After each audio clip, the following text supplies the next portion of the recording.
I have my jewelry on now. I think it's okay.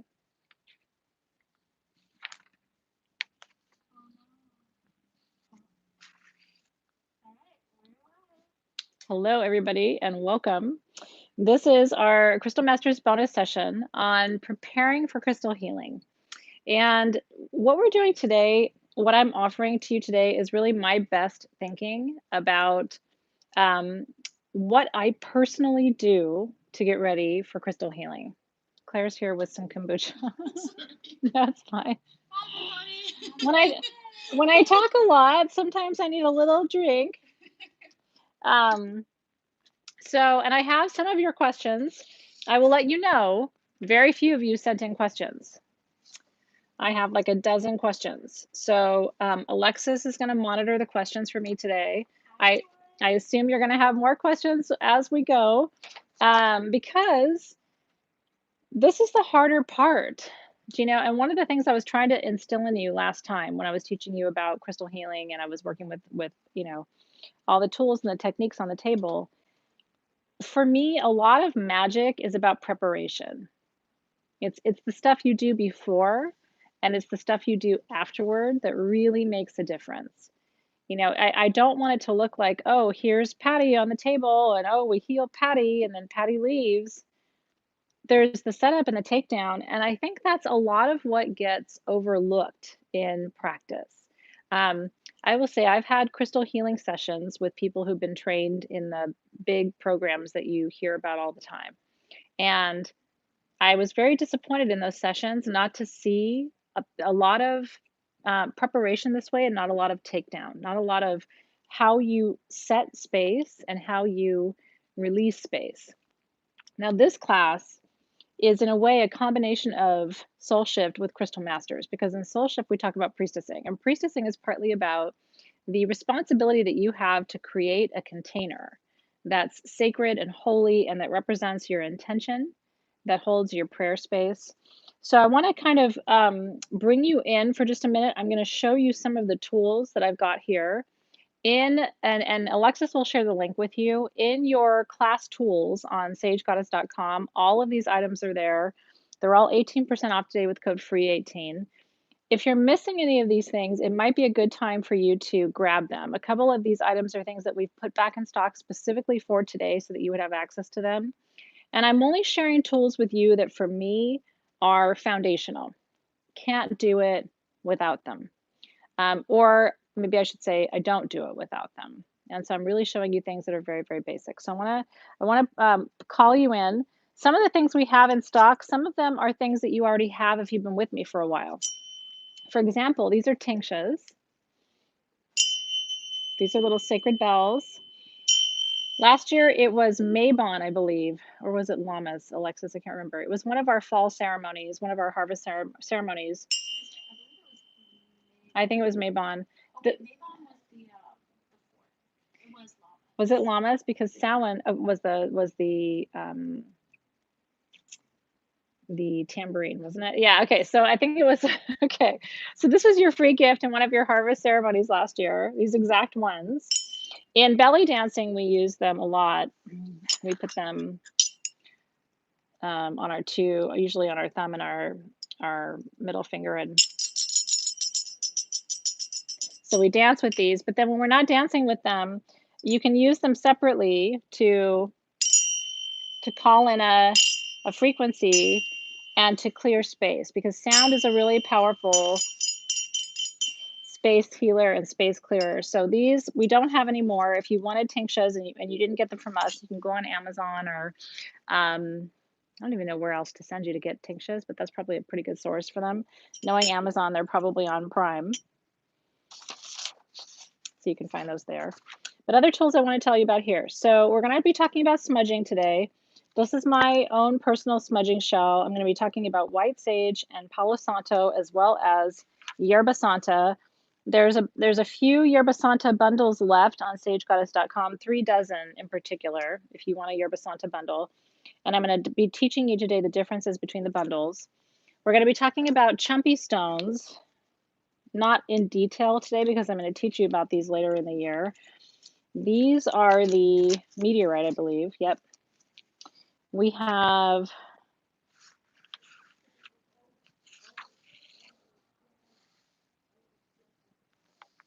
sounds like somebody's grunting downstairs. If that was weird for you for a minute, it was also weird for me. It literally sounds like somebody is grunting in our shop, and they might be, so don't judge me. It wasn't me grunting. It's not coming it's coming from downstairs. I actually don't know how many of these oh, no, we have 22. So if you want chumpy stones, which I'm going to talk about in just a minute, there's a few less than 2 dozen of those left available. And then I'm going to be talking about some alternative smudging tools today because some of you in your questions were saying that you can't or don't want to burn white sage, which I really understand that. So what we've done at Sage Goddess, we have a smudging spray, which is white sage. We have a Palo Santo spray, which is pure Palo Santo. And then we have alternative tools like a clearing candle, which you can burn, which is wrapped with white sage and lavender and rose oils. We have a medicine space candle that you can burn. Medicine space, so I can give you the exact notes in this: tobacco absolute, white sage, Palo Santo, rose, lavender, and frankincense, and it's all pure. So I will tell you, this candle was made for me because I wanted it. And then we listed it and people were like, I want that too. It really is. You can smell the white sage, the Palo Santo, the rose, the lavender, everything in this. So we have the medicine space perfume, which has the exact same oils in it. That's this. We have 85 of these left. We have the medicine space tea lights, which I'm going to show you in just a second. We have 4 dozen of these, and we have 71 of the candles left in stock, but that's it. And it will take us another 2 months to be able to restock these. So if you want medicine space, today's the day to grab it. If you need alternative clearing tools, this is where you're going to want to look for ways to clear your space without burning anything. Now I'm going to talk about burning shit because I like to burn things. It's a hobby. It's an occupational hazard. My favorite way to clear space is this. These are Copal incense sticks. We have these on the website for you. And these are in your class tools section. So I'm actually going to start right here. These are made in Mexico. They are dipped more than a dozen times. So they dip the stick in Copal and release, and they dip it again and they release it, and they dip it again and release it until you get this kind of thickness to it.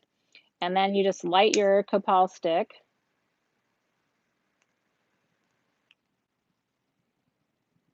And when I burn incense sticks, and I'm covering kind of the basics today, but that's partly what this class is about, I don't like to blow it out. I like to let my incense stick burn itself out, because if you blow it out, it may not be complete yet, okay? It's not the same as a white sage bundle where you do need to blow it out because it will just keep going and going and going. So a white sage stick, that blew itself out kind of. But if it's burning, burning, burning, I will blow it out. An incense stick, I like to let it burn itself out. And these Copal sticks that we have at Sage Goddess are all made in Mexico. Copal comes from Mexico. And so it's made where it grows. And I like to take it, remember, whenever you're opening a space, think of a circle and think of working clockwise. In Wiccan terms, they call it Deosil, which means in Gaelic, toward the sun. So you're working clockwise toward the sun. It's also masculine energy when you open a circle. And the magic number is 3. I like to go around the table or the space that I'm working 3 times. And then my favorite thing to do when I'm done with a Copal stick, you have 2 options. One is you can put it in your smudging bowl and actually put it out so you can reburn it later. The other option is always keep live plants in your healing space, because you can take it and stick it in the dirt and let it continue to burn through, and all of the ash will fall into the soil of your plant in your home or your sacred space, and it fertilizes your plant, the ash. So nothing goes to waste. I'm really big, if you haven't been with me for a while, you may not know this yet, but I'm really big on not wasting. Because even the ash of your sacred herbs and resins and everything else is full of micronutrients, and the plants love it. So for today's purposes, because I've showed you this, I'm going to put it out in just a minute. Now I'm going to go down under the table for a second because I want to show you. So I just cleared the top of the surface where I'm going to be doing my work, but that's not the only surface that has to be cleared.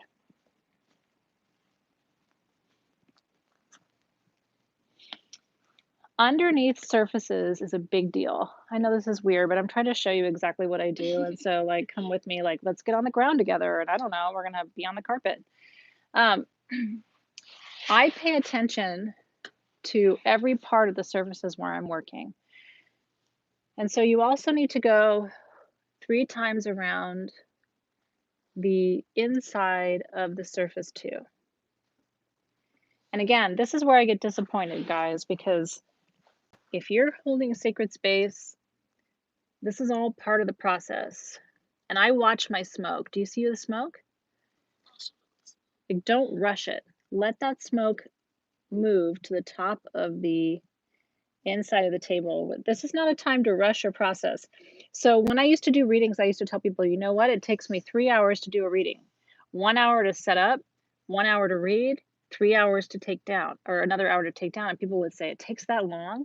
Yes, because I'm not rushing.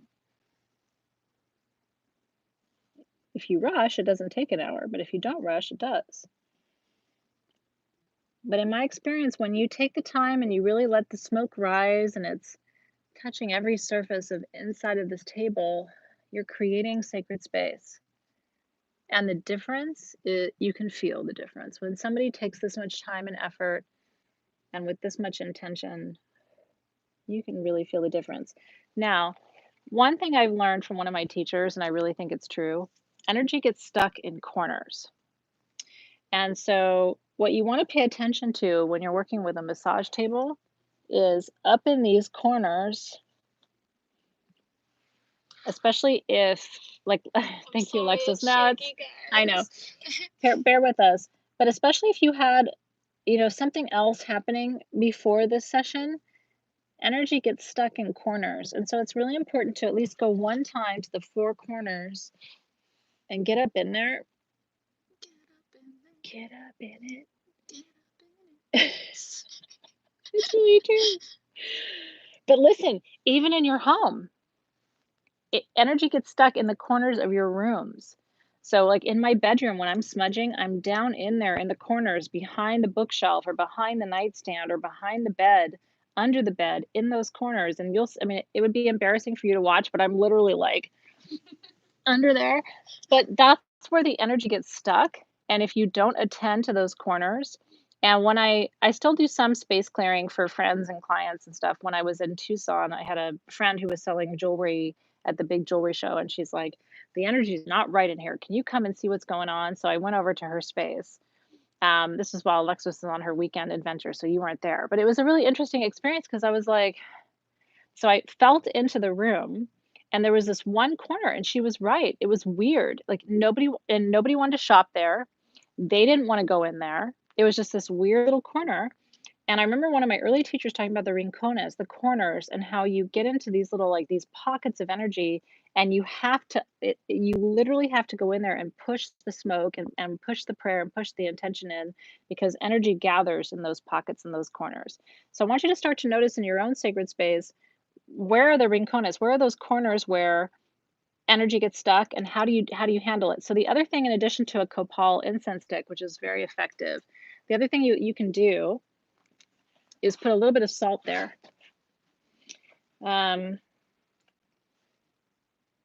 If you don't have copal, because the good news is everybody's got Morton's table salt. I'm putting the incense stick out right now. Can selenite be used underneath the table instead of incense? Like if you can't burn? Yeah, if you can't burn anything, it can. But I will tell you, if you can't burn anything, can you use essential oils? Because, and that's where medicine space is really helpful because it's got Palo Santo and white sage and everything else. So let me show you an alternative trick. And this is really helpful. I used to be a professor. I used to go and clear my classrooms before I taught, okay? And again, it looks weird. This is why I wore my funky pants today is because it's gonna have to sprawl, and I didn't want you having to like see all the goodness. So I'm not in a nice dress for you today, but I'm saying that there's parts of spiritual work that are not sexy, but it's about you have to do the preparation and it falls upon you. And the quality of this session and the healing that people experience is really up to you and the amount of the work that you're willing to do. So, what I would recommend, selenite does good work, but it is not the same as Palo Santo, white sage, the really powerhouse herbs and resins and oils. So what I do when I can't burn something is I literally physically go in with the oils to the four corners.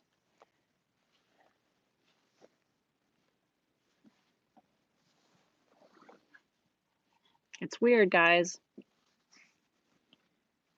What about sweetgrass? So sweetgrass is different. Sweetgrass happens after this. You have to clear first. Sweetgrass does not clear. So if you can't burn, what I just did is the best possible alternative because you've got the exact oils. You've got the white sage oil, the Palo Santo oil, and others too in the mix. And so you've covered the four directions. And then I like to go one more time back to where I started. She's using Sorry, medicine space. Yeah. She's using it looks better in your hand anyway. She's using medicine space, and this is in your class tools section. If you would like it. So just to close the circle, come back one more time to where you started. And make sure you touch each of the four corners. Now, sweetgrass, especially in native and indigenous traditions, I don't use it because I don't like it, just to be honest. We have it downstairs. I never use it because the smell kind of grosses me out. But if you like it, then you should use it. After you clear everything, sweetgrass welcomes the sweet spirits in. And it's beautiful to use if you like it. I just don't like the smell of it. But in place of sweetgrass, you can work with the florals, right? You can start bringing in rose. You can start bringing in jasmine, gardenia. Those welcome the sweet spirits too, and I prefer those to the smell of sweetgrass. Would you put the medicine space on the client's body as well? Yeah.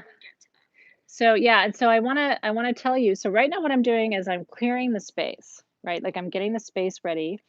Then there is getting you ready, and then there's getting the client ready. Those are three different levels of preparation. So that's part of what I'm going to teach you today. This is just getting the space ready. The other thing I want to tell you, if it's okay just to share like extra details with you, if you're working with a massage table, you can. We don't here at my home, we do. I like to attach crystals to these elastic bands, and you can tie them here. You can take a small piece of selenite. I've had friends who have attached selenite here, so they've found a way to connect it to the two bands. It's really great if you can have crystals under your table. I have another really magical friend who glues all kinds of crystals. She has grids glued under her massage table. Um, Ours is barren and kind of shitty just because we haven't done this, but like in a perfect world where I have lots of time on my hands, um, this would be covered in chipstones. And another friend of mine writes. She writes her protective invocations under her massage table in permanent marker. And so I'm going to be showing you today. If you don't have this book, you really should. And I don't have a lot of copies on sagegoddess.com, but you can always go to Amazon and get it. This little book has all of my personal blessings and invocations. And so like you could write my smudging prayer is not very long. It's on page 10. I'm going to read it to you in just a minute. But you could actually take this, and one of my clients did this. She wrote it in a circle around the inside of her massage table because words are very powerful. I mean, there's a reason you don't have to be Christian, but there's a reason why people read the Bible, right? It's like a vibrational, it's an experience.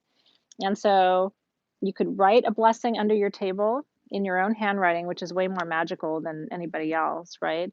I would love to see you do that. So these are just some suggestions. You really should see the underside of your massage table as a tableau, right? It's a canvas for you to paint and take paint and pour it out and put your handprints under the table, right? Like this is your table.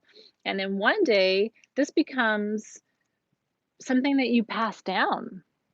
You've done all your magical work here, right? It's got your vibration. My teacher, I do ayahuasca on a massage table when I do it. And my teacher comes and his has black tourmaline crystals hanging at the four directions. So he has one black tourmaline there, one there, one there, and one there. But that's because with ayahuasca, you're moving a lot of really dense energy. And so he uses really protective crystals there. And then he has selenite hanging in the middle, which is kind of the balance of light and shadow. Chrissy, unfortunately, YouTube won't let us film with the phone held vertical. We can only do it this way. So I'm sorry Yeah. if that's inconvenient. Oh. I'm so Oh. sorry. What if I take it out? No, because it's still connected. In front of Alexis, so it's okay. The sound is really good the way we're doing it. Is it? Okay. Yeah. What Alexis just said. So YouTube won't let us flip the camera.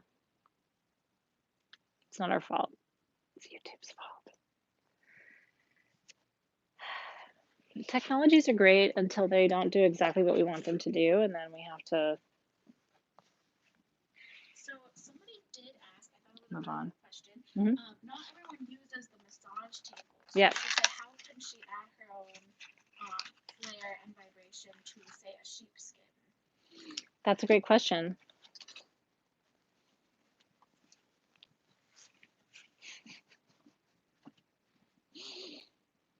I just bought Zoe a sheepskin for her birthday. Don't say anything because you'll really screw up the gift. So you better be quiet because she doesn't really know I did it. But she's wanted one for her bedroom, and so that's her gift. So you take your sheepskin and you write on it, right?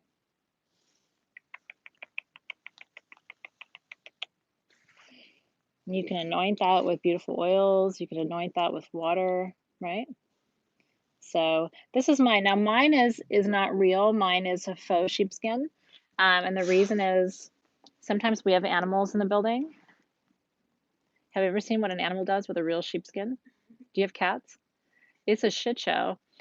They will attack that thing for hours. One time I had a real small sheepskin at home, and Smudgy went at it for like 6 hours, and he was drooling, and he really looked like he was high. It was really intense, so I had to take that out of the house.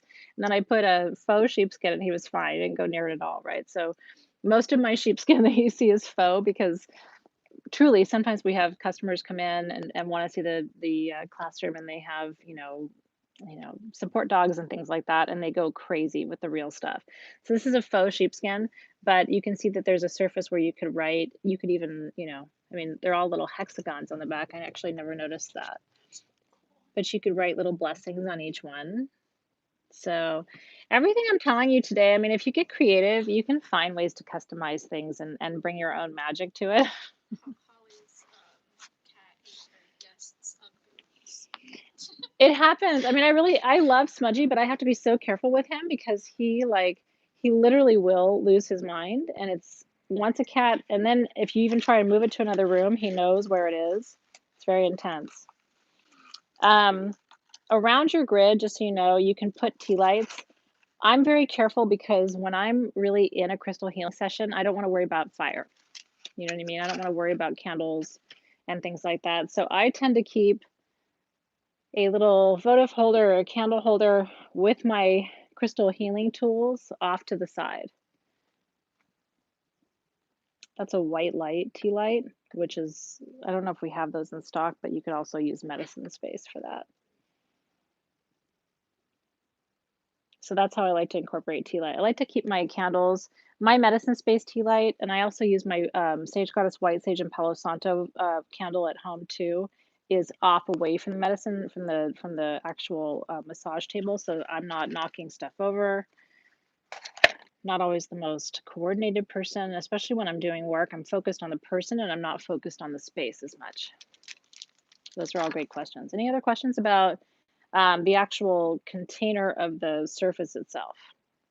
Because again, you could, if you didn't want to burn anything, working clockwise, this is west, this is east, this is north, this is south.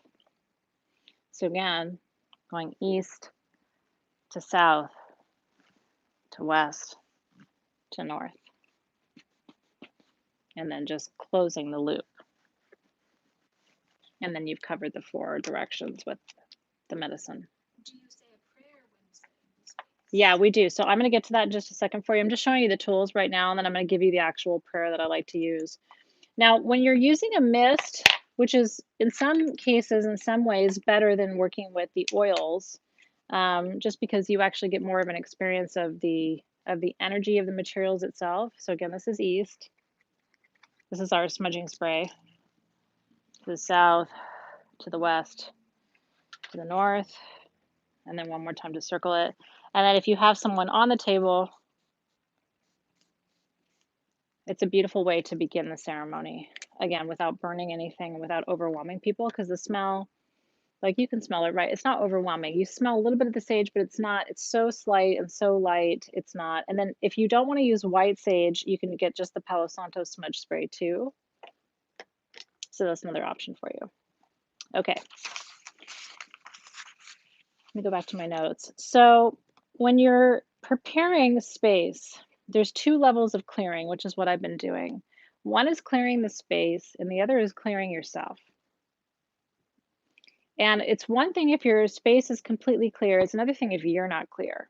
You had an argument with your spouse last night, or you were, you and your kid had a thing before he or she went to school today, or something may have been happening where you're not clear, or you drove to your crystal healing session and you got cut off and now you're all upset about something.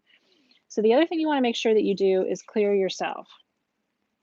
And again, there's different ways to do this. I like to just take a clearing blend at my wrist, at my third eye, and a little bit at my ankles. And when you do that, I taught you the meridian lines last time. When you cover the third eye, the ankles, and the wrists, you cover all meridian lines in the body, so everything gets cleared out. You can burn a candle or your tea lights to clear your own energy. But mostly what you want to do, what I like to do, is hold myself in the space in the shape of a star. So your hips are about, or your feet are about hip width apart. Your arms are out to your sides, kind of jazz hands. Kind of like Da Vinci. Do you know the Da Vinci, sort of like the symbol of the man? The head is the top of the star, and then you have your arms and your feet. And I like to imagine pulling up energy from the center of the earth and feeling it flow through my legs, up through my hips, through my sacral chakra, filtering through the rest of the chakras, up through my heart and out to my hands. And then from the throat to the heart, or the heart to the throat, and then through the third eye, through the crown, and up to spirit.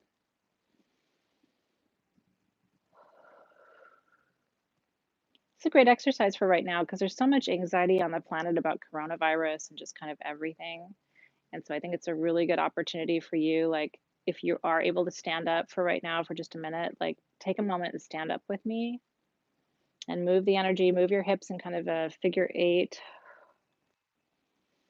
Feel the energy move through you. And I want you to imagine sending out through your fingertips and through your toes and through the top of your head, sending out any anxiety that you feel, sending that into the center of the earth, sending it up to through the upper channels, out through the cosmos, releasing any anxiety, any fear, any anger, any resentment, all the really heavy human emotions.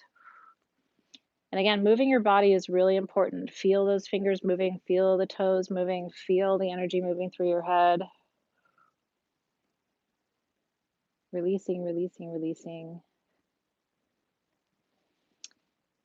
And then once you're done releasing any energy that needs to be surrendered, imagine pulling energy up through those cords, through the center of the earth and down through the cosmos, calling in peace, connection, You know, we call this set and setting, and part of the set and setting process is making sure you're right, that you're clear, that you've released everything that you were bringing into the session today, and that you're calling in the highest white light, the purest white light, connection to your higher self.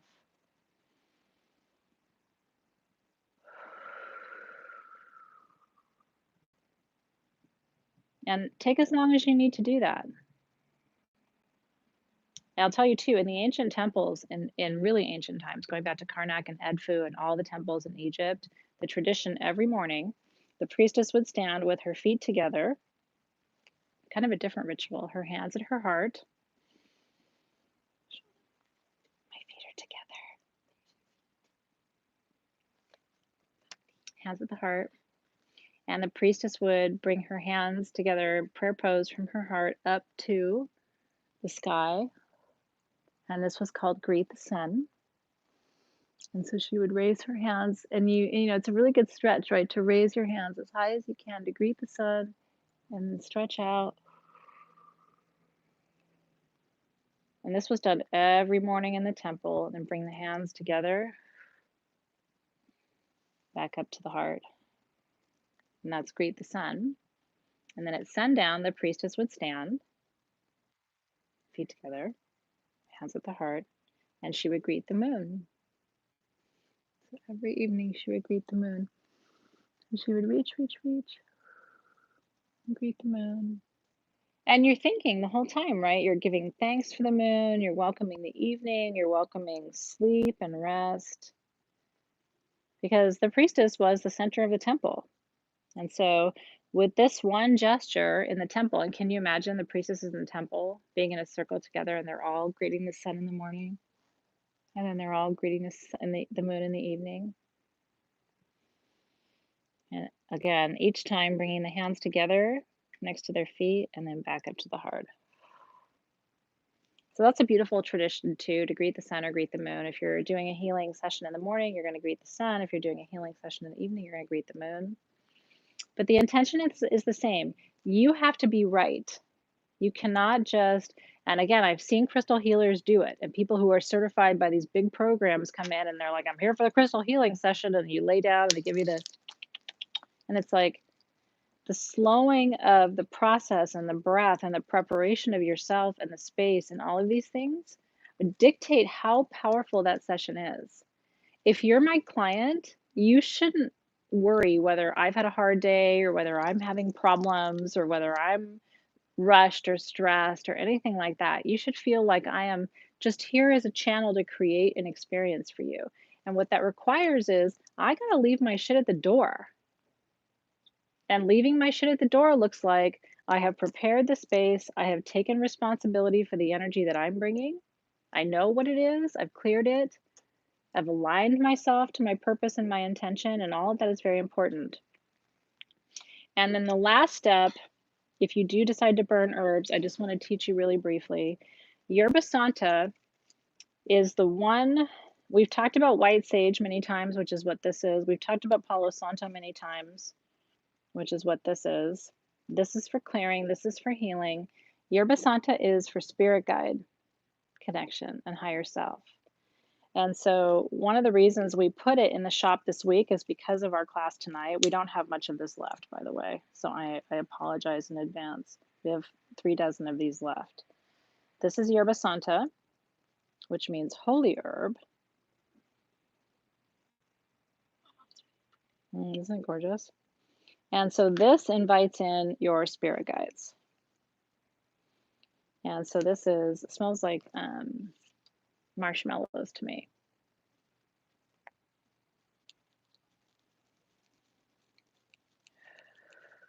And this is such a familiar, if you start to work with it enough, it's such a familiar smell that it becomes a sense of comfort. It really does. To me, it smells like a campfire, or just like, I don't know, marshmallows, or reminds me of my childhood in some way. And so this is the last step of calling in your spirit team. And again, 3 is kind of the magic number. 3 times around. If you want to go under the table, again, 3 times around under the table. And Yerba Santa does not continue to burn, so it's not one that's going to keep burning perpetually, but you can always put it out if you want to just be absolutely sure. Will sweetgrass and Yerba Santa incense work the same? They're not the same. Sweetgrass does not call in spirit guides. But if the sweetgrass is with the Yerba Santa and the incense? You can't go wrong. You know what I mean? I think it's good to have both. I rely on Yerba Santa because of the spirit guide energy of it. Not to say the sweetgrass doesn't bring in spirit guides. It does. It brings in all the sweet spirits, but Yerba Santa is specifically for your spirit guides. People have asked me specifically, how do you call in the spirit team? And Yerba Santa is the one that I use for the spirit team, which is why I want to reference it. But if you work with sweetgrass, it calls in all the sweet spirits, which does include your spirit team. It's a great question. Okay, so if you have Book of Blessings, I want to point you to pages 10 and 11. And I'm going to read these to you now. So the first one is when you are clearing your space. This is my smudging prayer written 10 years ago now. But honestly, I still think it's a really great prayer for smudging and clearing. So I'm going to read it to you now. Guardians of the plant and tree kingdoms, sacred medicines of the jungle floor, the outback, the desert, and the river's edge. We call upon all of our plant teachers to share your wisdom, blessings, and healing now. As we burn your herbs, resins, leaves, and limbs, we invite you to come into our space and release energies that are stuck or slow, freeing us to move and grow in alignment with our path, purpose, and vision. We thank you, plant teachers, maestros de la selva oscura, for your wisdom and your love. Amen aho, and so it is. So that is your clearing blessing. Any questions about your personal energy or clearing your space? How to do that? Because hopefully I've given you a couple of different alternative strategies too. The only thing we haven't talked about is selenite. And I will tell you there's a couple of different ways to work with selenite. These pieces, by the way, are also in your class tools section at a really good price. So if you're looking for big bars of selenite, we don't have a lot of it, but we have some. Now, you can either do this every time, or you can just place these pieces around or under your table. What I like to do is buy my selenite in packs of 4. And so one piece goes on each side of the table. And they can be small or they can be large. They don't have to be big. If you place your selenite at the 4 directions, you don't have to be as careful about the rest of the clearing processes that we're talking about because it'll automatically happen. Those will hold the 4 directions. If you don't have selenite at the 4 directions, if you only have 1 bar of it, then you can simply do the number 3 rotation like I taught you 3 times around on top of the table, and then get low and go 3 times under the bottom of the table. And then what I like to do too, as part of my personal preparation process, if you have it, is to go around my own energy field.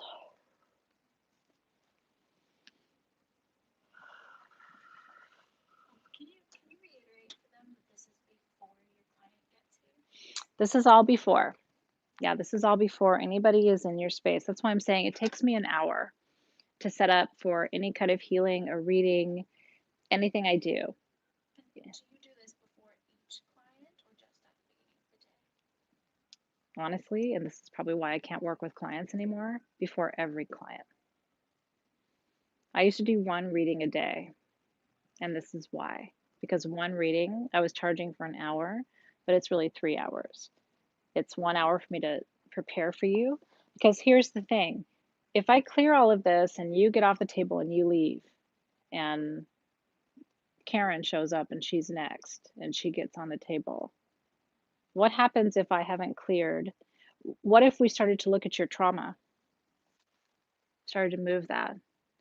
If I don't create a place for that to go, if I don't release that circle and ground that energy and clear that energy through, you're going to be connected to that cord. I mean, if you believe in energy, do you know what I mean? So when I used to do readings, I did one a day. If I did two a day, I separated them by 2 hours because I had to spend an hour releasing the one client and another hour preparing for the next. Because I didn't want you coming in and going, well, it feels heavy in here, or like, I don't know, this doesn't feel like my energy, or you know what I mean? So it's up to you. Some people don't do all of this. I'm showing you like this is kind of like extreme measures, but it's also what I feel is necessary to prepare for someone. Because when you're on my table, I take that really seriously. I mean, I'm in your field, I'm moving stuff around, I'm pulling stuff up, I'm activating stuff. And I don't really want the next person to feel like now they could be stepping into that and having that same experience. But not everybody will teach this way. So it really has to be up to you. If you only want to clear once a day, just be mindful of what energy, like if you had an intense session, my sessions used to be really intense. People tend to tell me everything. You know what I mean? Like it depends. But when people tell you everything and everything's coming up and they're allowing you to get in there and really move some stuff, it's really hard to get somebody on the table an hour later and not do some kind of clearing or some kind of shifting before that happens. Can you use black kyanite to clear the dark? You sure can. There's no reason not to. And black kyanite, remember, is a great clearing tool. It doesn't ever have to be cleared. Same with selenite. The difference is black kyanite doesn't attract white light. It just clears. Whereas selenite attracts white light, but also clears at the same time. So when I'm teaching people to just get one tool as opposed to two, I tell them to get selenite because it's cheaper than black kyanite and it's more effective for doing both things.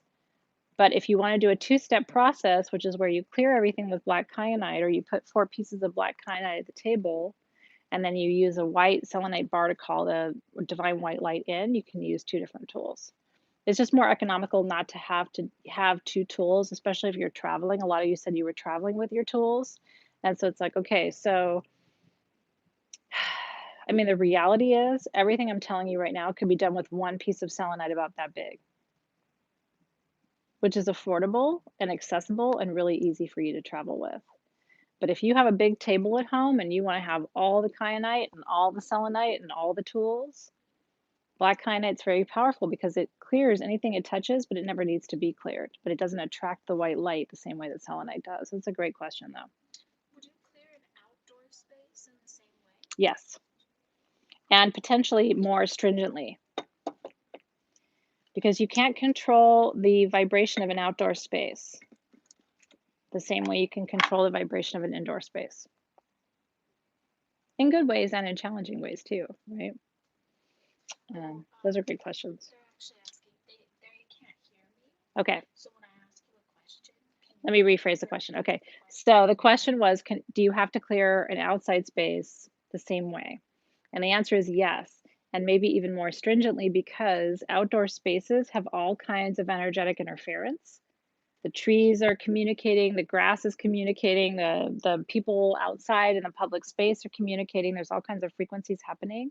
And so you have to be extra diligent if you're working outdoors versus indoors because there's fewer energetic interferences to consider. I wonder if I put in the other AirPod. Does it work that way? I don't know, but let's do it. Okay. We're gonna try giving Alexis an AirPod. So we both have one, and maybe you can hear both of us at the same time, which would be great. I feel like I wanted to tell you something else. Oh, actually, I have been asking, what way should you, where should the head of the massage table be? Like, does that need to be aligned to a certain direction? It can be. I'm not hung up about that. In my house, I'm trying to think of where the head is on my table. The head is south in my home. No, the head is north. Feet are south. Yes, at home. But that's because in my room, I can't turn it the other way. So, but it doesn't really matter so much where the table is oriented in my experience as it does you opening the circle in the appropriate way and closing the circle in the appropriate way too. But that's a really good question too. So once you have set the space and you're clear, you need to have a centering prayer and set an intention.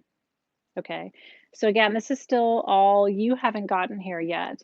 I was going to show you these because some of you don't have these yet. These are the 4 directional quartz generators from Sage Goddess. We still have some left, but it would take us a year to a year and a half to get these remade. So once these are gone, we won't have these back. But one of the really cool ways to incorporate these is around your sheepskin rug or your massage table. So in the classroom here, this is south. And you can put them right in front of your selenite bars. This is west. This is north. And this is east. And those hold the energy of the 4 directions too. And you don't have to move those. And so that's another really nice way of demarcating the energy lines. Okay, a centering prayer. I don't want you to overthink this part. I think this is really important. And I don't have a written format for it for you. I want you to kind of like, I want you to innovate this yourself a little bit. But a centering prayer is really just you calling your energy in. The space is clear. You're clear. And I want you to set an intention for the work that you're going to do today, which allows you to really come into the present moment. And this is the time when you call in your spirit guides and your spirit team to be present with you. And so for me, this is really simple. And maybe it's because my grandmother was a minister and she always taught me just to talk to God like I'm talking to a person. But for me, a centering prayer is to Great Spirit, God, Goddess, however you see the one who created you. See me here in this space. I want to invite in my spirit guides to come closer. I want to invite in the spirit guides of, and you can name the person that you're going to be working on to come closer. Help me to be a good and clear and open channel for the work that we're doing today. My intention for today's session is that you will better understand how to prepare your body, mind, and spirit for a crystal healing session. I ask that this wisdom is transmitted to you in a way that's clear and easy for you to understand. I ask that this information bless me and bless those I'll be working with. And I always ask too, please allow any other wisdom or information that needs to come through me to come through in a good way. You know, sometimes when I'm talking to you, I'm meta channeling, right? So you might be watching me and I'm saying one thing, but you might be hearing something else, and I trust that process. So there's something called a meta dialogue happening. So I'm talking to you right now about a centering prayer, but you might be hearing me say something about astral travel or something else. I allow these other channels, these other dimensional timelines to be active at the same time. And so also trust the process that people are going to get what they need through you, from you. And the more you can surrender and let that happen and get out of the way, the more powerful the healing session will be. And then giving thanks to your spirit team, which includes ascended masters, angels and archangels, ancestors in the light, spirit teachers from all dimensions, guardians of the sacred gateways, in your own spirit team, as well as the spirit team. I'm calling in your spirit team. I'm calling in the spirit team of Alexis and Hannah who are here. Everybody who needs to be here at this time, asking that they get everything that they need in a way they can receive it and understand it. Amen, aho, and so it is.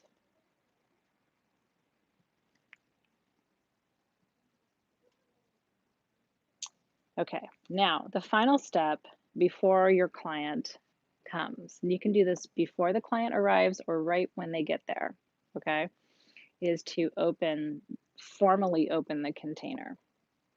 So you've invited the spirit guides in, you've invited everybody else. This last step is about the boundary.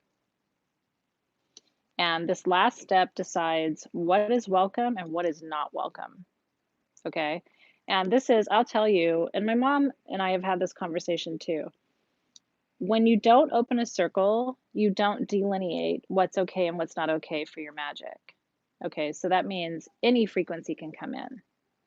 I only want energies present in the work that I'm about to do that are in service to my highest good and the highest good of the person I'm going to be working on. And so whether you work with this or I'll go get it and come back.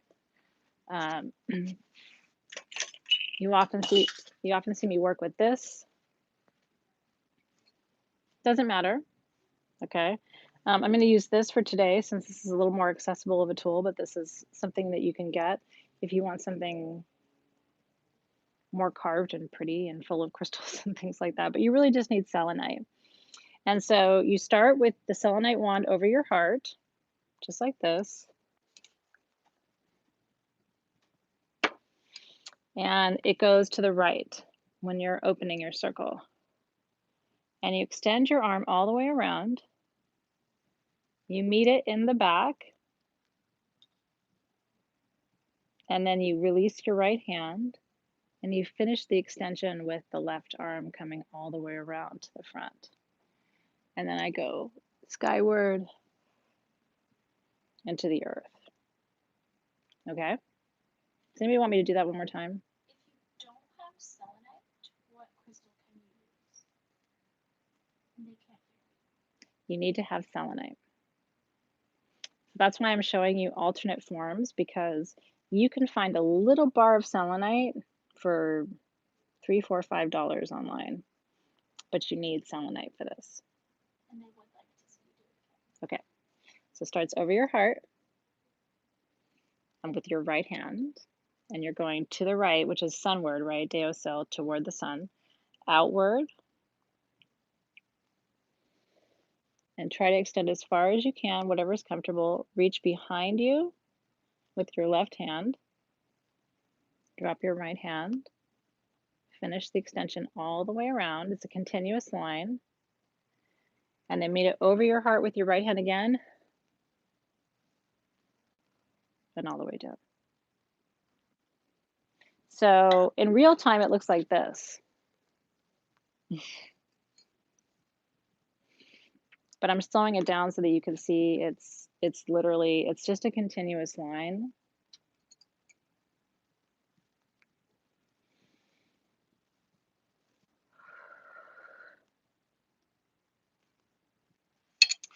Now, I always riff on my 4-directional invocation, but on page 11 of Book of Blessings, I wrote it down for you. So if you have Book of Blessings, I will read what's there for you. This is the first 4-directional invocation I ever wrote as Sage Goddess. It was written in 2009 actually, as I wrote it for an in-person full moon group that I was leading in San Diego at the time. So this predates even Sage Goddess as you know it. So between day and night, we gather and seek the wisdom of the elders, the ancients, the guides, the ancestors, and humbly in their presence, we seek the knowledge we are ready to integrate, for this is the hour of magic, and now is the moment of possibility. Gatekeepers of the 4 directions, thank you for turning your gaze toward us this evening. We honor your sacred presence, and thank you for your guidance. For you are welcome here. I call first to the guardians and gatekeepers of the East, and to you, Libra, Aquarius, and Gemini. I call to air, to the white clouds wandering across a pale blue-violet sky, and to the air that lifts them, to the breeze that blows across my face, to warm summer currents that bring scents of sea and sand, to the whispers of dawn and ancient voices speaking in familiar tongues, to the chilly blast of winter's breath, to the hurricanes that destroy so we can recreate, and to the currents that support the wings of the seagull, to the winds of my dreams carrying my hopes for tomorrow, and to the storms of my heart, violent and tempestuous, To desert gusts where lightning strikes and thunder rumbles, be here with us tonight, element of air, and let the power of your gentle force fill our lungs, open our minds, and lift our spirits. I call next to the guardians and gatekeepers of the south and to you, Aries, Leo, and Sagittarius. I call to fire, to the dry heat of the desert that burns under a flaming orange sun, to the courage of the lion whose red mane dances in golden majesty about his face, and to the energy that burns within me and within you, to the sparkles of fairy magic and the golden glow of citrine stones, to the flickering of the candle as it burns, and to the lava flowing from wild and untamed volcanoes, native and free, to the bonfire around which we all gather in vision quest together, to the warmth of unconditional love we offer in this space, and to the sage we burn to clear, clean, and consecrate. Be here with us tonight, element of fire, and let the power of your mighty force warm our hearts, release our fears, and destroy our resistance to growth. I call to the guardians and gatekeepers of the West and to you, Pisces, Cancer, Scorpio. I call to water, to the deep blue-green waves that rush the shore, to the dolphin who weaves in and out of the purple sea, daring to explore the deepest waters, and to the mermaid who is bound to the depths, personifying flow and grace, to the awesome power of currents that carry me forward, spiraling and gasping into a future I dare to meet, to the raging river running wild like my heart, and to the azure lake where my children run at the water's edge, to the rain in which we dance together, fearless, letting go, and to destiny as we gaze out over endless seas that divide and connect us. Be here with us tonight, element of water, and let the power of your graceful force wash us clean and teach us to swim with the tide rather than resist its pull. Last but never least, I call to the guardians and the gatekeepers of the north, and to you, Virgo, Capricorn, and Taurus. I call to earth, to the fields of winter grasses and the deep woods blanketed in moss, to the dry leaves of summer's past that signal autumn and colder nights, to the many mysteries and secrets held aloft by the jeweled tapestry of black tree limbs in the night sky, to the silent trail of the stag as it weaves its way through the dark of the forest, and to Gaia, our great mother, who holds us all in her bountiful embrace, to the fruit on your trees, Gaia, and the nourishment of your plants, the blessing of your sacred herbs, to sand, soil, salt, and spice, to rock and mountain where we climb to remind ourselves of our own potential, and to vistas far and wide, landscapes green and brown, arid and tropic beauty. Be here with us tonight, element of earth, and let the power of your grounding force call us into present time. Remind us of the gift of silence and our connection to our land and to each other and to all forms of life. May the delicate and precious balance of these four elements make itself known to you, now and always. Amenaho, and so it is. It really does make me emotional because that's so old. It's like, in my mind, as I read it, I can see the faces of all the people who've sat in circle with me for more than a decade now and heard those exact words. And so I encourage you to either adopt that as your own or to make your own and use it and be consistent with it, because eventually it'll bring you to tears when you hear your own elemental invocation, and you'll think of all the faces who've listened as you shared those words. Okay.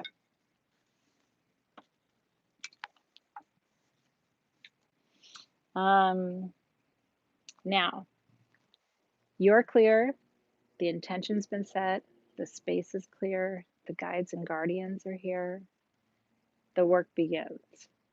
Okay, and so this is when your client, comes in or has already come in and you've read the elemental invocation and he or she is laying here receiving that. That's a beautiful exercise too. You could always have them lay down, or you could lay down and maybe give them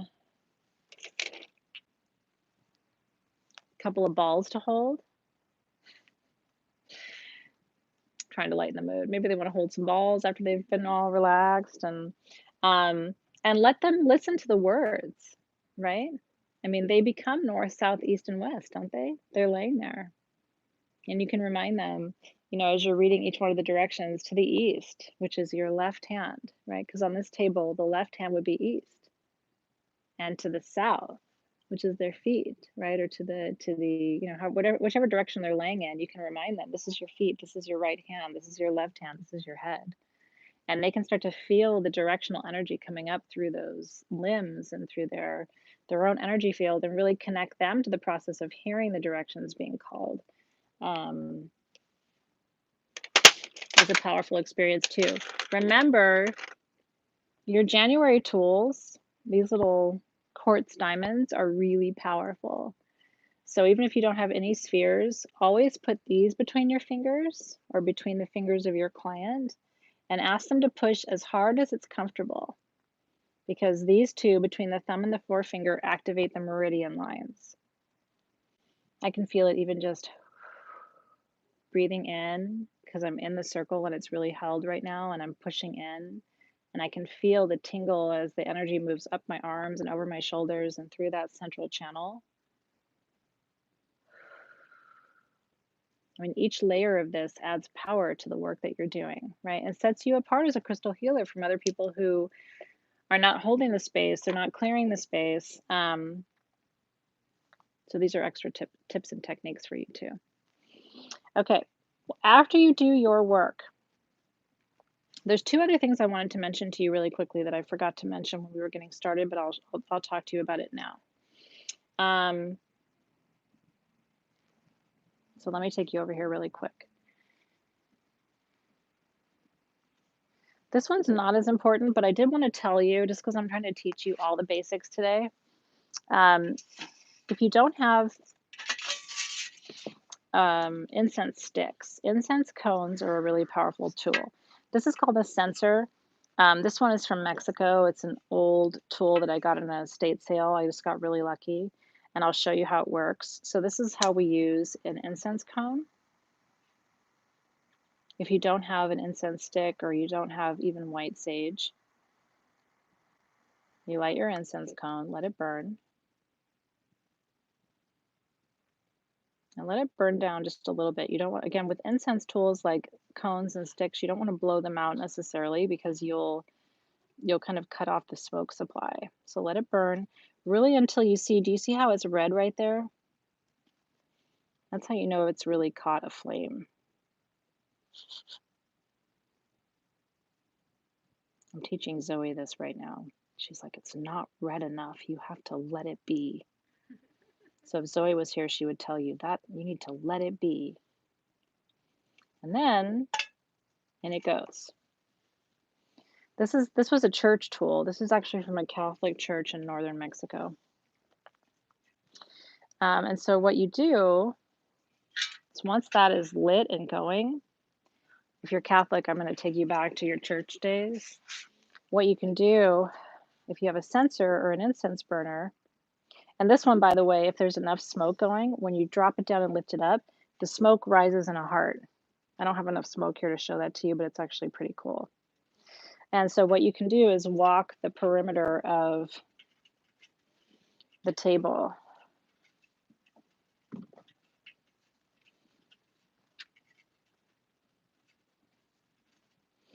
And walk it 3 times traditionally to open the circle too. So that's another way to work with your incense cones as opposed to incense sticks.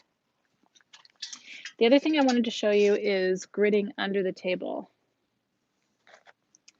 Now,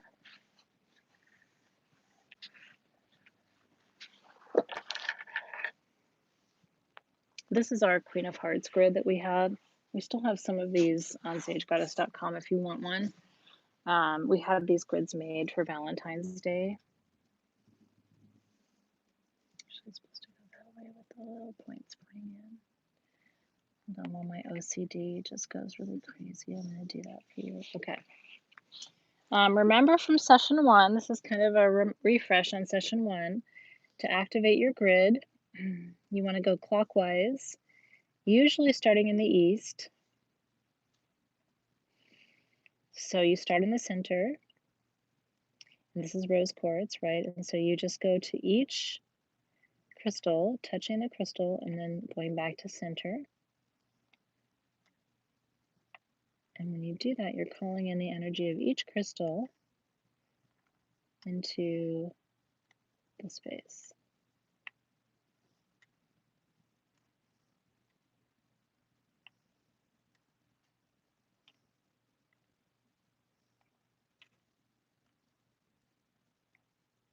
Back to center. And you just set the intention that you activate this grid for love, for protection, for balance, for release of fear and anxiety, for peace, for prosperity. I'm looking at all the stones that are here, for passion, for creativity, and for magnification of those energies.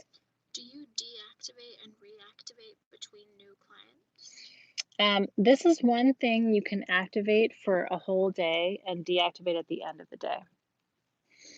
Because this grid is really holding the space. It's not about the individual person. So this is one thing you can do at the beginning of the day and then deactivate at the end of the day without having to up and down, up and down, up and down. It's a great question. And then when you want to deactivate it, you go counterclockwise, right? So you'll start here and what they call widdershins against the sun or away from the sun. And it's kind of like collecting up or gathering up the energy and putting it away, right? It's like putting your toys away at the end of your day. And releasing this grid from its work for the day. Giving thanks for the energy of these stones and what they facilitated during our healing session. Until we meet again. I'm going to hold, so it is. So different ways to work with your grid. This, you don't have to use this grid. It's any grid that you want to work with. And what I'm going to teach you about when we get to chumpies. My only concern is I may not have chumpies when I go to teach you about them because they're really hard to get. They're all hand carved. But I will teach you about this later. These are chumpies. These are carved in Peru by shaman. It takes 2 weeks to carve one set. And they are carved continuously. So when they start to work on a set, they don't work on another set until the first set is complete. And when you lay your chumpies down, you lay them down clockwise, and you usually lay them from east to west. So again, in our room here, it would go the first point due east. This is 2 points. This is 3 points. 1, 2, 3, 4 points. 5 points. Oh, I know. Siren of the Void would like to know why it takes so long to carve chumpies. They do it in a trance. So this is not where they just do it as fast as they can, like we do in the West, like, hurry, go faster, go faster, go faster. They, so each one of these, because Siren of the Void was asking why it takes as long as it does to carve them. So each chumpy represents one of the mountains outside of Cusco, Peru.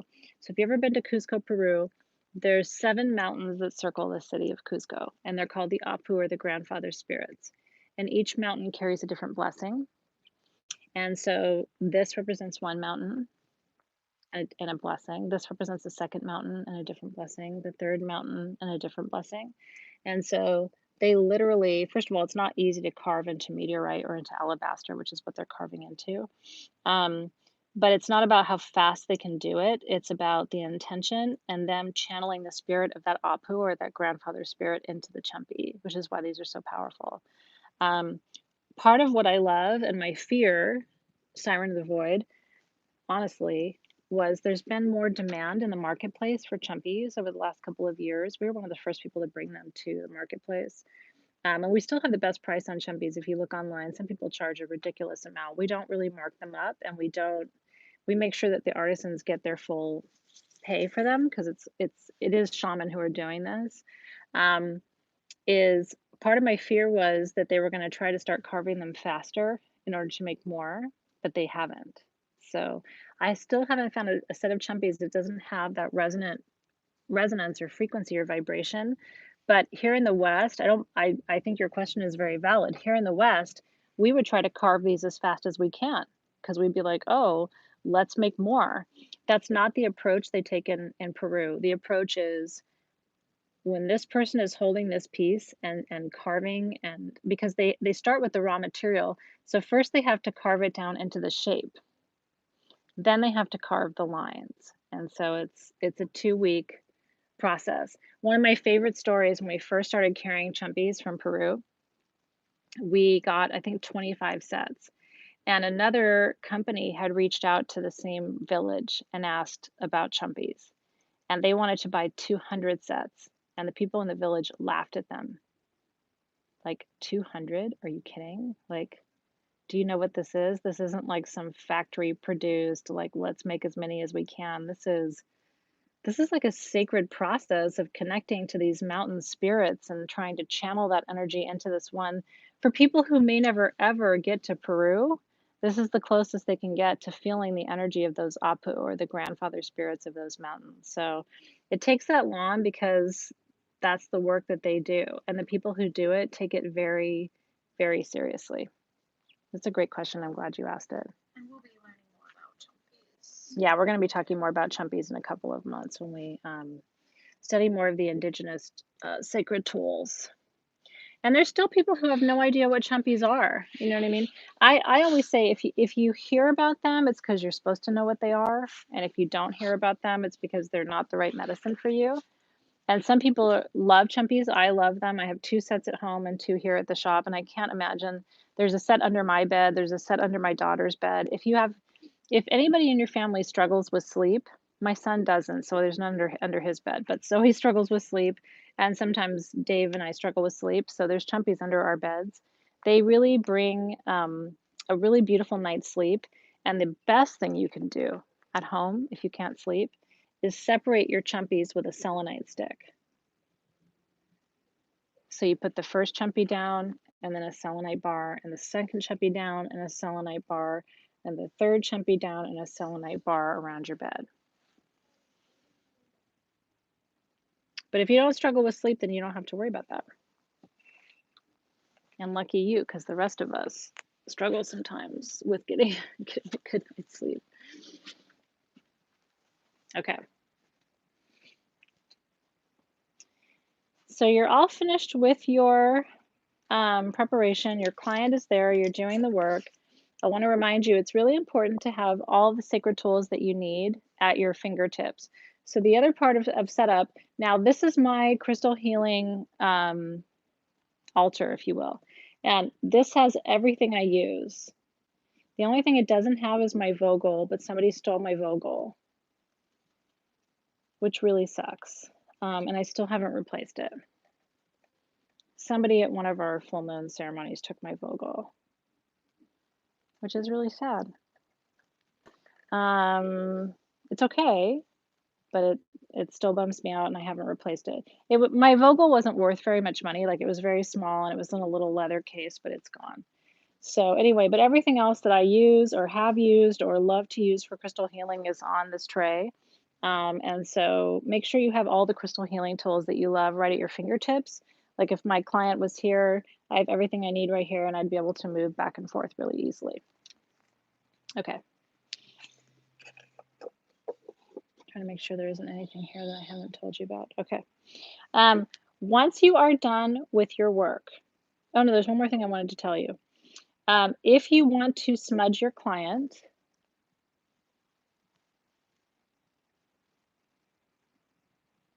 do you think I could borrow Hannah? Could I borrow you for a second? Yeah, Would you if they mind? behave and Alexis says if you behave, I can I can bring Hannah over. putting Hannah on this bed. No, she's just gonna stand. Say But hello to Hannah. this is Hannah, everybody. Thank you, Hannah, for being a volunteer. Hannah didn't know she was doing this today. I'm looking for my lighter. Oh, there it is. Okay. I'm sure Hannah loves knowing that you were zooming in on her. Nope. I don't watch the replay either. Sometimes it's not fun to watch yourself afterward. Okay. As a special treat, you can smudge your client when they first arrive. This is the only other thing I wanted to show you today, and I think it's something really beautiful. You don't have to do this, but it's a very traditional smudging ceremony, and I like to show you because I don't see people talking about how to smudge people physically, and I haven't really taught you much of this either. And it's a traditional, this is one of the traditional Native American ways of smudging. And it can become part of your signature process that you do. So the first thing you want to do is light your sage. Laurel says when she's coming back in her next life, she's coming back tall. Ah, I love that. Me too. Me too. Okay. So first, I'm going to have you turn around with your back to me and put your arms out to your side straight. That's right. And what you're going to do, you basically, again, see the body as the 4 directions, right? So you start over the top of the head. I got you, Hannah. You're good. Remembering the human energetic field is 12 inches outside the body. So you don't just want to treat the specific 4 directions. You want to treat 12 inches above the head and follow the energy line all the way down.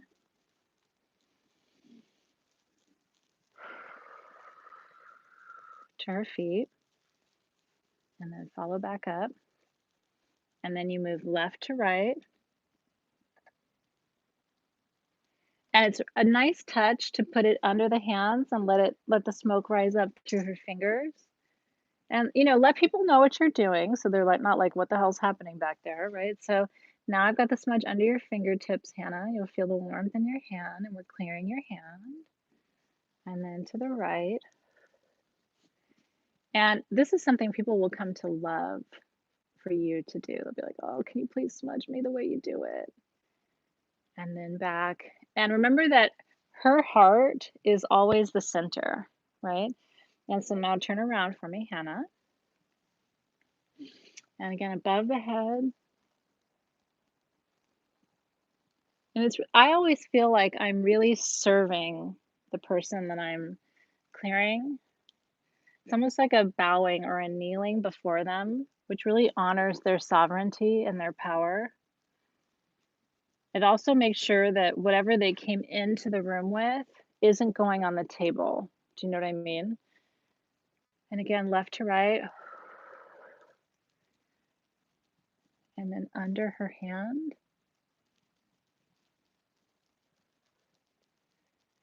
Always coming back to her heart as the center. All the way out to the right. 12 inches beyond. Get some of that smoke. Get it, get it, get it.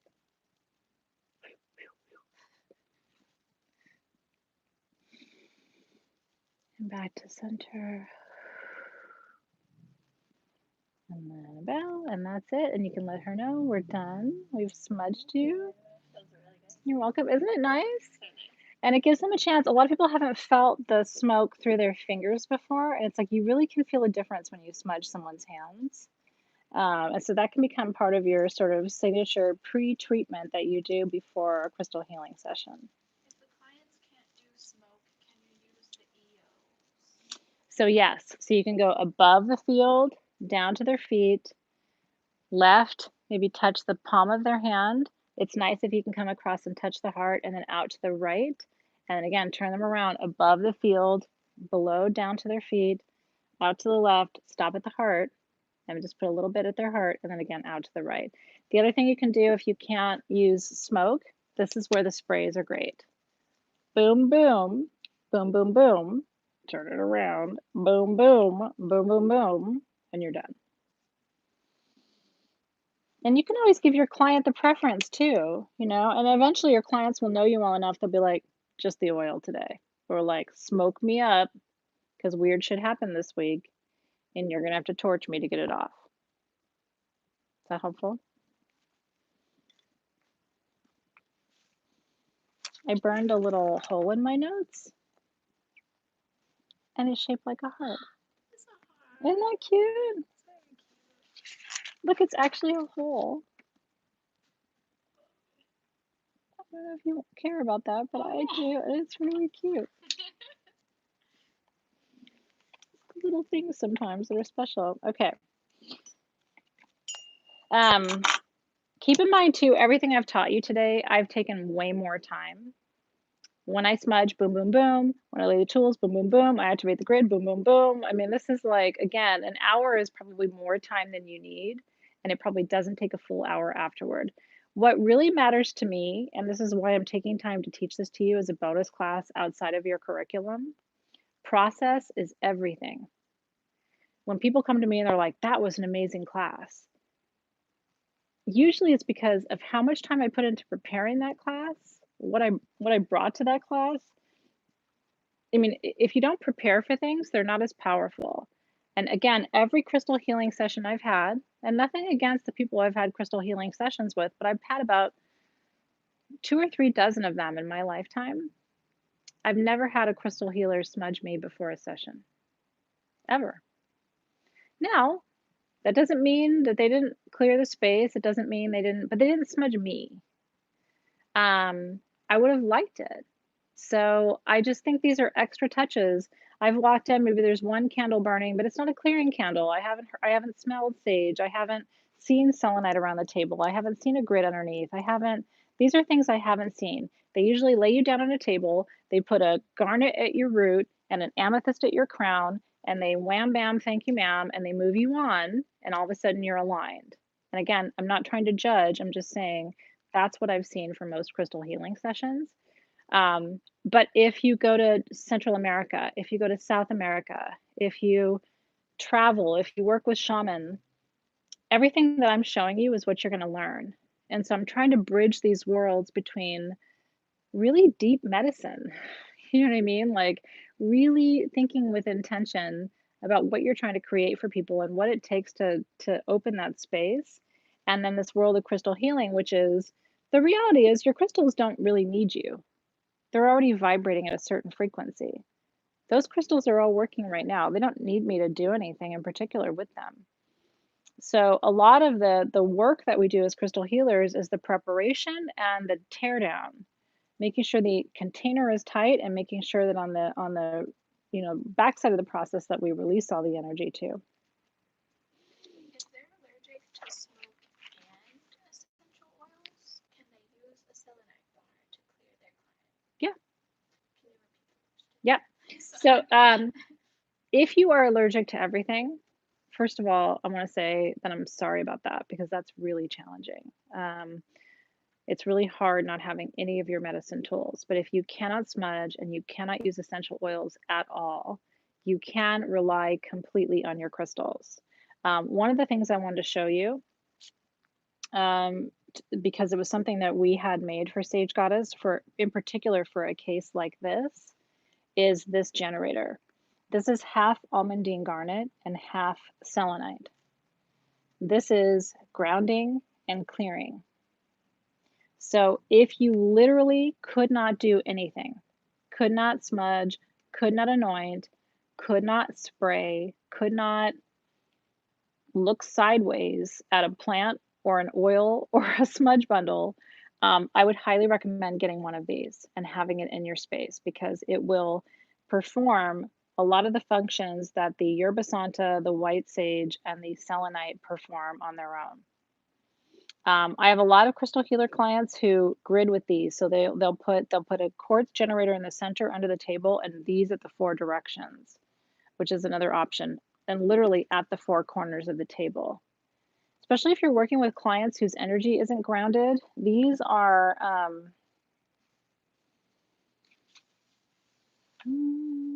$24 each, and they're 18% off right now. But we have about 100 of these left in stock. We have these custom made, and then we're not having any more of these made. So if this speaks to you, this is something you'd want to get at sagegoddess.com before we don't have these anymore. That's a great question, though. Okay, when you are done with your crystal healing session, so now I would be working, I'd be moving, I'd be extracting, I'd be connecting, I would be aligning, I would be sending and receiving, activating, all those things. When you are done, what you want to do is take all of your clients off, or all of your crystals off of your client, take everything off of their hands, and begin the process of sealing the space. And I showed you before during our last session how I like to use the selenite to begin to clear the energetic field, releasing the energy of the crystals. Once we've done that, and once your client is off the table from their session, and I'm gonna show you a lot more table techniques as we go through the rest of the year, then you have to begin the process of releasing your space, okay? I tend to leave my 4 directional generators on the floor, and I tend to leave my selenite bars on the floor all the time. Like at home, they're just there all the time. When I'm doing sessions, those are always there. But you do have to release the guides and the guardians and give thanks to them for being in your space. And so I usually use this tool, but if you don't have that wand, you can use just a plain bar of selenite. And remember when we opened our circle, remember it was to the right? Okay, when you close your circle, it's to the left, what we call Widdershins. It's a closing, it's against the sun, it's releasing the energy. So we start over our right shoulder. We began over our left shoulder. So when we're closing and the client is off the table, we start over our right shoulder and we extend to the left, back behind and connect. Drop the left arm and bring it around. And then again, up and down. And with your regular wand, it looks like again, extending to the left, behind, around, and down. Like you're Wonder Woman and you're doing the thing. But I like to show you in slow motion because it's really important. Like extend, really feel yourself. I mean, you are delineating the line of energy as it goes all the way around. And by the way, this is what keeps clients safe during an energy session. I should say that. One of the reasons this step is so important, and one of the reasons it troubles me not to see this happen in other crystal healing sessions, is when you are moving energy around. We're really going to talk about this in April when we're doing extraction exercises. When you're moving energy around, remember that the universe is light and shadow. There's really beautiful, positive light energy in the universe, and there's really challenging, dark, negative, and what we would call evil energy in the universe. And that's just the truth. I mean, at least in my experience, both of those things are there. I don't choose to invite heavy, dark, negative, evil energy into my space. If you don't delineate what's welcome and what's unwelcome, then you allow everything in. I would never work on a client without opening a circle and closing a circle. I would be very concerned to do that. When I was, and I've told this story before, I was 17. I was taking some magic classes and they didn't teach us about opening a circle, but they told us to do a wealth and prosperity ceremony. And so we all did it. And I did not open a circle. I just didn't know. And something came into that room. And to this day, when I'm in the place where I did that ceremony, that energy is still there. I'm turning 47 in August. That's 30 years. I can't move that energy. I can't shift it. I've had other people go in and try and move it and shift it. I'm not saying this to scare you, but I am trying to tell you the universe is a polar universe, and both of those forces are there. And so when you use selenite, when somebody asked earlier, what's the substitute for selenite? I just don't have one. And honestly, it's worth the $5 just to get a small bar of selenite because it demarcates the line. Does that make sense to everybody? So just, I don't want you to make the same mistake that I did. That's why these generators have selenite. That's why my wands are selenite. That's why these bars are selenite, and I have them around the table. And it's not because I'm a fearful person. It's because I recognize the duality that's present in the universe. And everybody shows up to the party, you guys. And then you have to say, you know what? You over there, not invited. And that's what selenite says. Does that make sense to everybody? Do you have any questions about that? it's not worth it to not do the thing. But it doesn't cost much. I mean, you can have a very small, I don't even have a bar of selenite, but you literally can just, it can be like the smallest micro bar of selenite, but I promise you it defines the line, and it's really important for your practice. Okay, so we have released. I'm going to teach you about portals next month. Before we close the circle, we seal up portals. So if you've opened a portal, which I'm going to teach you how to do next month, before this step, you want to close your portals so that nothing is open, everything is sealed, the universe isn't sending, receiving, it's a very tight container. And then you want to release your spirit guides and the rest of your spirit team. So just like we called in our spirit guides, we went from the east to the south, to the west, to the north, we release them in the opposite direction. So we begin by releasing the spirit guides of the north, thanking them for their grounding and their patience and their stability and their wisdom and their protection. And then we release the spirit guides of the west, going counterclockwise, thanking them for their healing, their love, their nurturing, their blessings. Then we thank the spirit guides of the south, which are fire, right? So west is water, south is fire. So we thank them for passion and authenticity and stamina and courage and playfulness and all of those things, and release them. And then we release the spirit guides of the east, which is air. So we release them and we thank them for creating space and clarity and vision and accuracy and breath and all of the things that the direction, the guardians of the direction of east govern, and release them as well. And that completes the energetic circle and cycle. And then once you're done, what I'm really particular about, and other people are not, so this is really just me, I do not like to leave any magical space untidy. Put your tools back, gather everything back up, clean your tools, and then one last smudge. And making sure, just like we do everything when we're opening a circle, we do everything clockwise. When we close a circle, we do everything counterclockwise.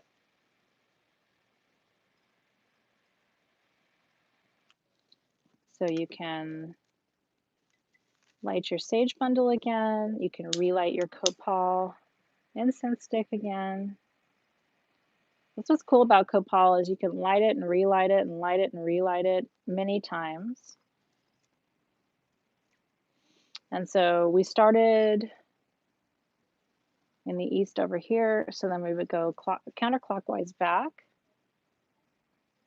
We started this way going around, so we're going to go this way back.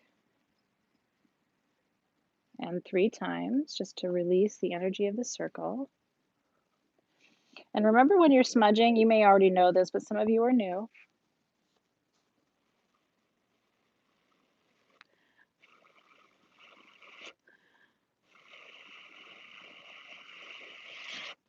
You don't need to keep relighting, you need to keep reblowing. Is this all when your client's left? Some people like to be there when I'm doing it, and some people don't. So you got to decide what your practice is. If you want, you can do this while your client is there and smudge them one more time too. If you prefer, you can thank them for coming and then clean and tidy and smudge and release and everything after they're gone. The one thing you can't do is not do this. It's very, very, very important. I want you to think of the table while you're working as almost a pyramid of vibrating light. That vibrating light is only to be used and maintained while you're working. And so you want to let that pyramid of light go. That's not, you don't want that all the time. You're raising that energy for a specific purpose, but it's almost greedy to keep it when you're not using it. Do you know what I mean? So you want to release that energy. So, and I will tell you, a couple of times I've kind of gotten distracted and walked off and left the vibrating pyramid of light. And my spirit guides are literally like, get your butt back in there and release that energy. You can't just leave that, you know? So you have to thank the guides, release them, clear the space 3 times around. White sage usually is my go-to, or copal, or both. My copal went out too. Palo Santo. Again, if you're using your mist, whoops. If you're using your mist instead, then you start where you began.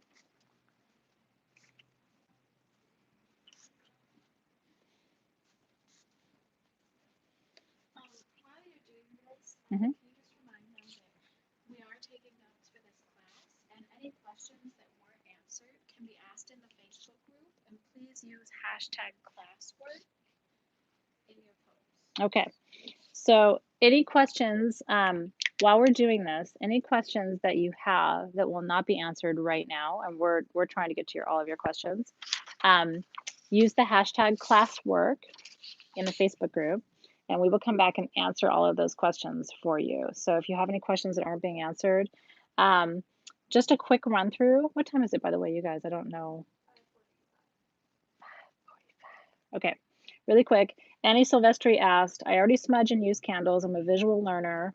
I hope to learn how to incorporate my own special tweaks for a beneficial experience. So hopefully you got some tips and tricks today, Annie, about how to do that. Allison Wilcox, I do mobile in-home massage. My city will not allow me to practice out of my home. So she cannot, and not everyone is open to smudging. So I have a spray, but I'm looking for new creative ideas. And again, at a very minimum, this is what Medicine Space was made for. This is why, by the way, when I restock Medicine Space, it sells out again because people use this for their practice. And so even if you just do literally around the table 1, 2, 3, 4, and then back to where you began to close the circle, that's literally all you have to do. Lisa Pops, I would like to know what crystals Athena sets up under the table. It's a great question. The only thing I don't have, I'm going to run away for a minute, but I'll be right back.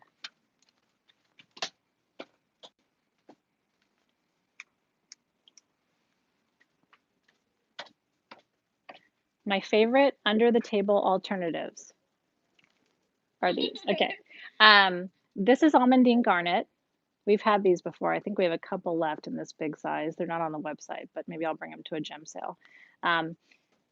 This is an actual almandine garnet that's just been polished. They actually crystallize this way. This is the best grounding stone for after a crystal healing session. It just activates the root chakra in such a powerful way. So I like to put these under the table sometimes because it keeps people from flying away. The only other thing I love to put under the table, and you don't need a big one, we have 2 different sizes at sagegoddess.com. These are clear quartz spheres. I love, even if you don't have a grid, just put a clear quartz sphere under the table. It will help to radiate the energy above the table and below the table the whole time. It magnifies the energy of the session that you're doing. So even if you don't have a grid, a clear quartz sphere is what you need. And we have these clear quartz stands too, which are kind of nice. So this is another alternative in response to your question about what should go under the table. And then Andrea said, I start with cleaning the area, wipe down tables, sweep the floor, which is great. I mean, the actual cleaning is powerful too, you know? I've never understood why people like having a dirty or cluttered sacred space. You do not want clutter. That's the number one thing. Cluttered stuff is cluttered energy. You need clear, wide open space for energy to flow. You don't want to be bumping up against walls. You don't want shit everywhere. Be very selective. I'm showing you the whole universe of possibility. I want you to use your intuition to decide what you're actually going to incorporate and keep everything else out of it. Do you know what I mean? Keep it clear. Vicki Barton said, I would love to learn the best wording for intentions for a clear space for healing. So hopefully we helped you with that. Jessica said, I smudge, light a candle, ring a chime or bell. And she's hoping to learn about new elements like the tuning fork. So Jessica, that's what class, which is coming up next week, is all about. We're focusing on sound healing and in particular how to work with tuning forks. So I think you're really going to enjoy class. Anne S. Talk said or asked, can you wear jewelry? You absolutely can. And in fact, I think the more of your own personal energy you bring to a session, including your jewelry, the better. So if you have tools that really empower you or jewelry that, I don't know, raises your own frequency, I think you should have all of that with you. MJ asked, how do you prepare the sacred space and how do you hold space? So hopefully today I answered a lot of those questions for you. Stephanie said, I've been wondering whether there are different or extra steps we should take to clear the energy and set the space when we're traveling to our clients for sessions in their home. And so what I tried to show you today was sometimes it's the smallest tools. I could have done this whole session with a very small bar of selenite, medicine space perfume, and a Palo Santo stick, and a very small clear quartz sphere. I could have done the whole thing.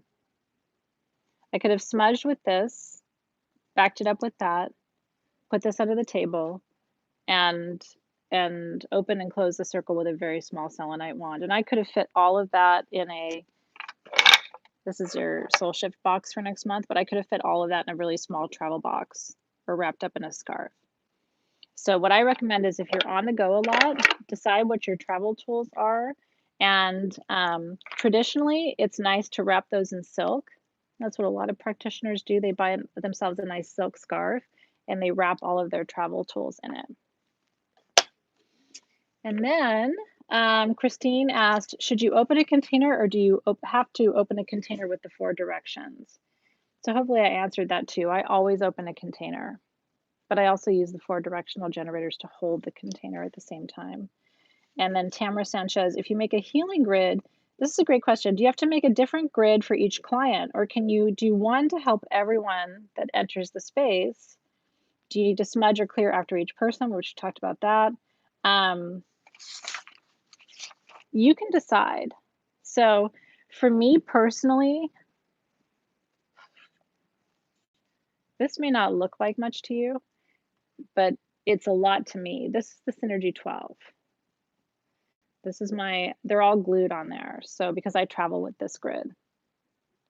So this has brookite, Satyaloka quartz, tektite, moldavite, dambarite, all of the Synergy 12 are here, natrolite. And then it also has the platonic solids. Remember that? We had those in the shop. We had there's the 4 here. I don't think I put the 5th. And then I have 4 quartz generators, 1, 2, 3, 4, and then a main one in the center. And so this is kind of everything for me. And so when I do a crystal healing session, especially what I used to do them more for the public, people would be like, aren't you going to put the Synergy 12 grid under the table if it wasn't there? Like, wait, we can't do this without the Synergy 12 grid under the table. They would come and look for this grid. And so this can become, I still mean to, one day I'm going to write an invocation on the back of this, because one day I'm going to pass this down to my daughter or whoever, continues this work in my place. And so this is one of my most prized possessions. And again, it's not big, do you know what I mean? And everything is glued down. I've traveled with this all over the world, packed in my suitcase. So you might want to consider making yourself a little travel grid with the powerful crystals that you rely on. And so to that extent, I don't do a different grid for every client, but you can, and that can be part of your signature too, as a practitioner. Okay, so we are almost done. I just want to refresh really quickly on some of the tools that you might want to gather from Sage Goddess while you're thinking about all of this, because a lot of the tools that we have are very limited. So let me go through them with you really quickly. And again, if you do choose anything, your code is free18 for 18% off. So we have your Copal incense sticks in stock. We have 2 different sizes of the clear quartz spheres. We have the black meteorite chumpies for you, but only 22 sets of those. And then we're out of stock until 2021, by the way. So it'll be the whole rest of the year before we get those back in stock. We have white sage bundles, but only 2 dozen of those. We have yerba santa bundles. We have Palo Santo sticks. This is a clearing candle that you can put in your sacred space, which is wrapped with white sage, lavender, and rose oils. We have cleanse perfume, by the way, which is another alternative. This is white sage with ambred seed, helichrysum, and rosemary. Then we have the medicine space tools. We have the perfume for you, but I have 80 bottles in stock. The tea lights, I have about 4 dozen sets of the tea lights left. I have about 6 dozen left of the candles for the medicine space. I have double terminated Tibetan quartz points available for you. We have the clear quartz sphere stands for you. We have the garnet and selenite generators for you. And then we have the Queen of Hearts love grid, which is under the table for you as well.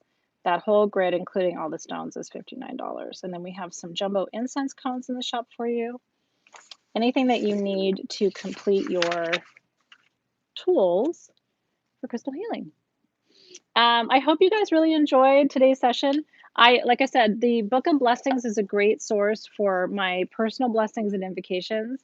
We only had about a dozen or dozen and a half copies on sagegoddess.com, but if we sell out, you can always find this on Amazon. If you want more of my blessings and rituals and invocations.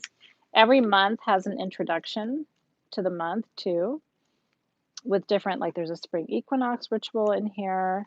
And then every month has an introduction. Here's March for this month of Emerging Life. So you can always find that book too if you want more blessings and invocations. How you guys doing? Did you guys enjoy it? I hope you did. We had really a lot of fun putting all of this together for you. This is the deepest dive I've ever taught on the basics. So I hope it was really helpful. This is what I do that you don't see before we have ritual, before we have class. This is everything that I'm doing that you don't see, but this is part of the reason why your experience is what it is, because the energy goes in and then I'm there holding that container so you don't have to do that.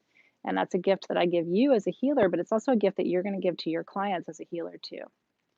So I think it's important. Now, Friday, we have session 1 of the Pillars of Priestessing session for Soul Shift. So we have class on Friday again this week. I hope you're looking forward to that. And again, if you have additional questions from today's session, your hashtag is classwork. Is that right, Alexis? Yes, okay. Classwork for any class-related discussion. Okay. Hashtag classwork. And then I will be in there answering all of your questions if I didn't get to them tonight. So thanks, you guys. We really appreciated having you here. We hope you had a lot of fun. And we'll look forward to seeing you soon. Take care. We'll see you.